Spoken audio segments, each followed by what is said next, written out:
ce mercredi du 17e Conseil des ministres au Palais national. Lors de cette réunion, le président Martelly a annoncé qu'il a déjà une liste comportant 6 personnalités sur laquelle il va choisir 3 noms pour représenter l'exécutif au sein du collège transitoire du Conseil électoral permanent.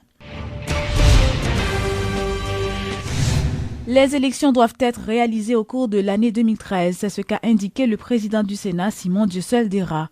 Le parlementaire a fait savoir que l'organisation de ces joutes est une obligation morale pour le gouvernement. M. Dera a fait remarquer que si les élections ne se tiennent pas avant la fin de l'année, le pays risque de connaître une instabilité politique qui pourrait déboucher sur une crise sociale. On pas qu'à passer en 4e année que le mandat maire fini, il n'y a pas jamais renouvelé. On ne peut pas passer en 3e année que le mandat sénateur fini, qui doit faire déjà depuis 2 ans. Les sénateurs sont toujours d'ailleurs, ils sont capables d'élire pour retourner là, alors que nous avons un problème de fonctionnement du Sénat. C'est l'un qui est 30 sénateurs, normalement, nous un quorum qui est fragile, malgré que 30 sénateurs qui vont au quorum normal. Et je dis, on a fonctionné à 20. Pendant qu'il y a 20 ans, il y a des sénateurs qui ont des comportements irresponsables, qui ne connaissent pas qui ont voté pour venir travailler en le Sénat. Ils ne connaissent pas qui ont voté, qui ont job en le Sénat. Donc, nous avons toute situation ça va gérer. Nous croyons qu'il y a une obligation, même pour que l'élection faite année ça, pour ne pas mettre le pays à nos situations, pour que c'est le peuple qui a demandé de réaliser l'élection. Pas d'élection, nous allons tomber dans une situation d'instabilité, nous allons tomber dans une situation de troubles sociales. Et nous parlons tomber dans une situation de revendication sans limite parce que vous parlez d'une question d'élection, vous parlez de la question chômage, vous parlez de la question gangou, et vous parlez tomber sur une explosion sociale que personne n'a pas souhaité, mais au moins élections qui sont avec des souverainetés populaires, côté que le peuple est capable d'exprimer, pour normaliser la vie politique en Haïti, pour régulariser le système et pour respecter l'agenda constitutionnel et en même temps renouveler le personnel politique là. Donc, si pas une élection, on va faire face à toute situation. Ça va donc obliger une élection. Après une visite officielle de 3 jours effectuée en Côte d'Ivoire, le Premier ministre Laurent Lamotte est de retour au pays. Le chef du gouvernement qui rencontrait la presse ce mercredi a dressé un bilan positif de sa tournée.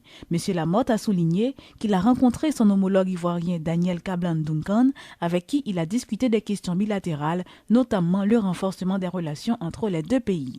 Nous avons une coopération dans l'agriculture, nous visitons tout. Une usine chocolat qui a même fait nous tout un tour et une présentation de un investissement qui privé dans Côte d'Ivoire et qui gens que yo accompagné planteurs, qui gens que yo accompagné et production et de là qu'on est là nous rencontrer tout officiel film nous visiter usine et pour nous voir qui gens que nous capable mener plus d'investissement direct ça en Haïti parce que c'est pas assistance technique là. On faut une assistance technique là qu'on est là faut nous capable non seulement pour produire, faut nous capable transformer, faut nous capable commercialiser. Donc c'est ça que yo fait l'autre bois qui vient créer un intérêt pour nous. Gain tout que nous convenu tout une coopération en vue de renforcement et police nationale là, particulièrement dans la composante d'intervention rapide, unité spéciale, UDMO, SWAT et tout.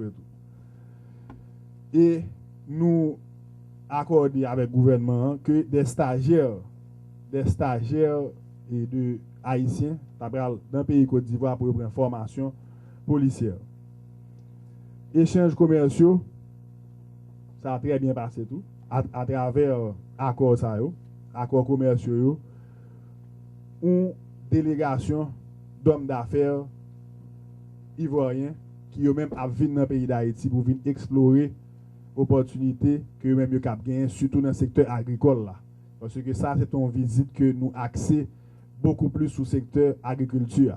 Ensuite, dans le secteur de l'éducation, enseignement supérieur, recherche scientifique, délégation reconnaît nécessité pour renforcer la coopération dans le domaine ça. Et nous allons faire des échanges dans le domaine de formation, dans le domaine d'équivalence diplôme et octroi de bourses d'études et de recherche. Côté que Côte d'Ivoire lui-même, il y a des bourses d'études pour étudiants nous capables de voyager dans le pays Côte d'Ivoire pour aller joindre beaucoup plus support dans la question éducation. Sur le plan sportif, nous décidons pour nous intensifier la coopération et notamment à travers des programmes d'échange, d'expérience, de formation, tout, pour dynamiser le sport en deux pays. Moi, proposé et accepté que nous travaillons sur un match football entre Haïti avec Côte d'Ivoire. Haïti accueillera du 23 au 26 avril prochain le 5e sommet de l'Association des États de la Caraïbe, l'AEC. L'annonce a été faite ce mercredi par le chef de la diplomatie haïtienne, Pierre-Richard Casimir. Selon le ministre haïtien des Affaires étrangères, plus d'une trentaine de chefs d'État et de gouvernement prendront part à cette réunion. Pour la première fois, Haïti accueille le 5e sommet de l'Association des États de la Caraïbe, l'AEC. Du 23 au 26 avril, les chefs d'État et de gouvernement de la région discuteront des grands problèmes auxquels font face leurs pays en vue de trouver des solutions communes, et ceci pour le bien des peuples. Le ministre des Affaires étrangères, satisfait du déroulement du sommet de la CARICOM en février dernier, se dit déterminé à faire de la réunion de l'AEC plus qu'une réussite. Pas seulement pour Haïti, mais pour tous les pays membres de l'organisation, explique le chancelier haïtien Pierre-Richard Casimir. Le 5e sommet de l'AEC, la première du genre organisée en Haïti, sera une rencontre historique au cours de laquelle les dirigeants de la région prendront des décisions concertées sur les diverses thématiques submentionnées et d'autres questions de grande importance pour leur population comme le changement climatique, l'équité du genre, le renforcement de la gouvernance, l'état de droit et les conséquences de la crise économique et financière à laquelle le monde fait face depuis quelques années. Il leur permettra également de définir des programmes et projets visant le renforcement des relations entre les nations de la Grande Caraïbe, de consolider les acquis en matière de concertation politique et de coopération fonctionnelle au niveau de la région et surtout d'accélérer leur intégration à l'échelle globale. Plus d'une trentaine de chefs d'État et de gouvernement sont attendus à ce sommet. À 3 semaines de la tenue de cette importante réunion, les préparatifs vont bon train, annonce le coordonnateur de la Commission nationale interministérielle du 5e sommet de l'AEC. De l'avis de Watson Denis, Haïti a tout à gagner. Étant donné qu'il y a des thèmes qui sont discutés au sein de l'AEC, par exemple la question de la réduction des risques de catastrophes, étant donné que nous autres en Haïti, nous subissons les catastrophes dites naturelles assez souvent. Donc, vu l'intérêt d'Haïti pour ces questions-là, le tourisme durable, donc je dis que Haïti, l'AEC représente l'organisation que Haïti peut jouer un rôle assez tangible, un rôle assez notable. L'optimisme se lit sur le visage du secrétaire général de l'AEC. Pour Alfonso Mouniera, il n'y a pas un lieu plus adéquat pour la réalisation de ce sommet que la République d'Haïti. Je suis convaincu que l'Association des États de la Caraïbe est un espace irremplaçable. Parce que c'est là qu'on peut construire la voix de la Caraïbe pour le monde. Et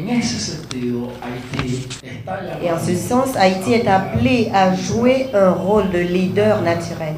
Pour un renouvellement de la vision fondatrice de l'AEC, œuvrons pour une grande Caraïbe forte et unifiée. C'est le thème retenu pour ce 5e sommet. Notons que depuis sa création le 19 juillet 1994, l'Association des États de la Caraïbe a organisé son premier sommet en Colombie en août 1995, le deuxième en République dominicaine en avril 1999, le troisième s'est tenu au Venezuela en décembre 2001 et le quatrième à Panama en juillet 2005. 8 ans après, c'est Haïti qui a le privilège d'accueillir le 5e.